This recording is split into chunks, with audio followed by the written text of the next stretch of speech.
अस्सलाम वालेकुम, मैं हूं डॉक्टर तहरीन जावेद और आप देख रहे हैं डॉक्टर तहरीन व्लॉग्स। आज के इस व्लॉग में पिछले व्लॉग के साथ ही कनेक्ट करते हुए बात करेंगे पंजाब के और पाकिस्तान के किसान की हालत जार के बारे में, जिसे ना तो खाद मिल रही है इस सीजन में और ना ही पिछली फसल का रेट मिल रहा है।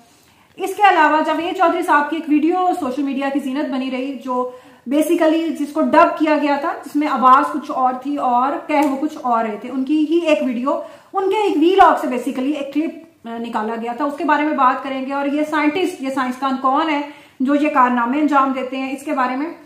रियासत की तरजीहात के बारे में बात करेंगे। रियासत की तरजीहात इस वक्त क्या होनी चाहिए? रियासत की तरजीहात इस वक्त ये होनी चाहिए कि किसान को खाद क्यों नहीं मिल रही। रियासत की तरजीहात इस वक्त ये होनी चाहिए कि किसान की जो पिछली फसल है मकई की, वैसे तो बहुत पिछली बार भी ये बड़ा गंदम का भी बड़ा चलता रहा था जी, बम्पर क्रॉप। अच्छा, मकई की भी इस साल बम्पर क्रॉप हुई है, लेकिन उसका फायदा किसान को क्या हो रहा है? उसका फायदा किसान को ये हो रहा है कि अगर 1 लाख रुपया लगाया है काश्त पे, हर तरीके से बिजली और चीजों को डाल के, बीज को, बाकी सब चीजों को, और खाद तो हर साल जब फसल लगानी होती है उस सीजन में महंगी कर दी जाती है, तो इन सारी चीजों को डालकर अगर 1 लाख रुपए की कॉस्ट है तो किसान को मिल क्या रहा है? 60,000 रुपए, 50,000 रुपए। आप बताएं कि अगर मकई की इस फसल की किसान को 50-60 हजार रुपए उसको हासिल हो रहा है और 40,000 का उसको नुकसान हो रहा है, तो अगले कुछ महीनों में वो मकई की फसल क्यों लगाएगा? ऑब्वियसली वो मकई नहीं काश्त करेगा अपनी जमीन पर, और जब मकई नहीं काश्त की जाएगी तो होगा क्या कि पोल्ट्री फील्ड आपको नहीं मिलेगी और उसके बाद यहां एक बहरान पैदा होगा। लेकिन हमारी रियासत की इस वक्त तरजीहात क्या है कि नवाज शरीफ की डील करवा दे कतर से, नवाज शरीफ की मुत्तहिदा अरब अमारात के साथ डील हो जाए, सऊदी अरब के साथ डील हो जाए, और इन ममालिक को इस्तेमाल करके पाकिस्तान के ऊपर दोबारा से मुसल्लत किया जाए मियां मोहम्मद नवाज शरीफ। क्यों पाकिस्तान के किसान की कीमत पर आप अच्छा फिर ये शो करने की कोशिश करते हैं कि जी 25 अरब डॉलर आ रहे हैं, 50 अरब, पता नहीं कितने अरब डॉलर जी ये अरब ममालिक ने हमें दे देने। किस लिए? इसीलिए कि हम उनके हाथों जरगमाल बने ने, मियां मोहम्मद नवाज शरीफ को अपने सर पर बैठा के रखें और उनसे तेल महंगा खरीदी जाए। इसलिए ईरान से हमने गैस नहीं लेनी सस्ती, लेकिन हमने अपना गला काट के, पेट काट कर ये खानदान शरीफिया को पालना है। पिछले व्लॉग में भी मैंने बात की थी इस बारे में।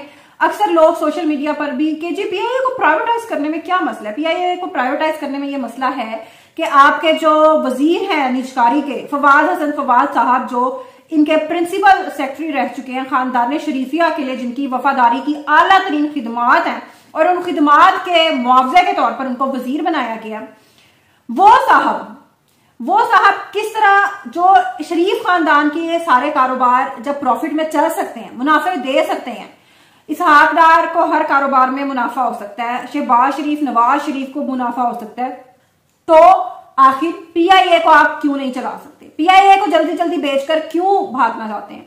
अगर पीआईए चलने के काबिल ही नहीं है तो फिर आप इसको कारोबार को वाइंड अप कर दें।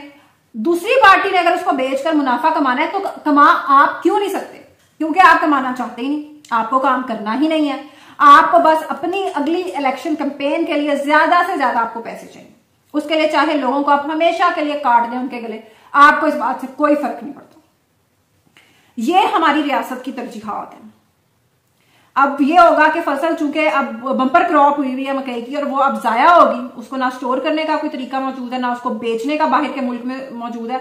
हालांकि उसको बाहर आप एक्सपोर्ट कर सकते हैं, बाहर बेचकर आप उसे डॉलर्स कमा सकते हैं, लेकिन माशाल्लाह रियासत की तरजीहात ये है कि नहीं, वो उधार मिल जाए, सऊदी अरब को पैसे फड़ लो है, ये कतर से पैसे पकड़ लो, ये हमारी रियासत की तरजीहात है। तो इस मुल्क के लोगों का हाल यही होना है जिस रियासत की तरजीहात इतनी साफ, शफाफ और वाज़ेह हों कि भीख मांगनी है, तो यही हाल होना है उस मुल्क का। रियासत की तरजीहात इस वक्त ये है कि लतीफ साहब को इंस्टॉल किया गया। अब लतीफ साहब बता रहे हैं कि बुशरा बेगम और इमरान खान के किस किस्म के ताल्लुकात थे और लतीफ साहब उनके दरमियान, ताल्लुकात के दरमियान किस तरह से इंटरप्ट करते थे, दखल अंदाजी करते थे। ये माशाल्लाह हमारी रियासत की तरजीहात है। ये सारा कुछ जब हो रहा था तब लतीफ ने आपको नहीं बताया था? बताया था ना। ये सब कुछ तो जानते थे आप इमरान खान के बारे में। क्यों इस कौम के लोगों के, इस कौम के खास तौर पे नौजवानों के जहनों से खेला है आपने पिछले 10 से 15 साल में? बंदा ईमानदार है, हैंडसम है, आपको नहीं पता था कि इमरान खान का जाती किरदार किस तरह का है और इमरान खान का जहन या उसकी तरजीहात क्या है, उसने खुद जाती जिंदगी में उसकी क्या प्रायोरिटीज हैं, उसकी क्या तरजीहात हैं उसकी। लेकिन आपको ऐसा ही एक बंदा चाहिए था जिसको आप खड़ा कर सकें और आपकी उंगलियों के इशारों पर वो चले, और फिर उंगलियों के इशारों पर वो इस तरह चले कि फिर वो कहे कि मैंने तो अब अदालत में बाजवे को भी बुलाना है। वाह, क्या इंतखाब है और क्या जिल्लत है कि माशाल्लाह पहले इस किस्म के लोगों को पहुंचा दिया जाता है वज़ीर आज़म हाउस और फिर उसके बाद उन पर कीचड़ डाला जाता। तब भी गलत थे, आज भी गलत हो। माशाल्लाह रियासत अब इस कोशिश में है कि बल्ले का निशान ले लिया जाए। बल्ले का निशान हमने पहले भी कई बार बात की कि अकबर एस बाबर को इतने अरसे के बाद दोबारा से लाइमलाइट में लाने का मकसद ही बेसिकली ये था कि बल्ले के निशान को वापस लिया जाए पीटीआई से।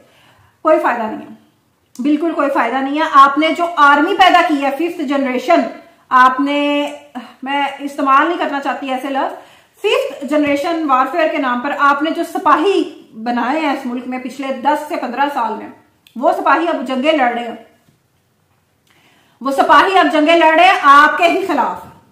आपकी फौज ने समझे आपके अपने ऊपर ही हमला कर दिया।